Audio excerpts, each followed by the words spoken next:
pa more. Yan, mahangin-hangin ang paligid kahit mainit. Dito ay malamig. Busy ang dalawa. O, diba? Mahangin-hangin. Balong, magdamo ka. Damo. Magdamo. Tuladin mo si Nanay Titing, oh. Kukunin ang mga damo.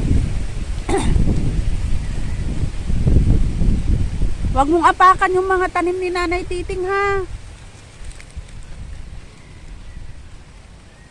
Huwag mong apakan. Pag may maliliit, ano yun? Mga tanim niya yung mga nagsisitubong ganyan na maliliit. Damo lang ang kukunin mo. Wag yan. Tanglad yan eh. Ay. Oh, mga maliit nagsisitubo, damo.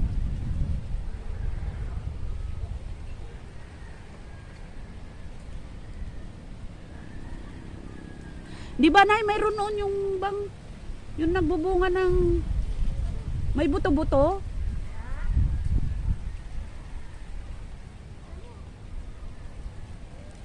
Yung ano ba yung parang bulaklak na puti?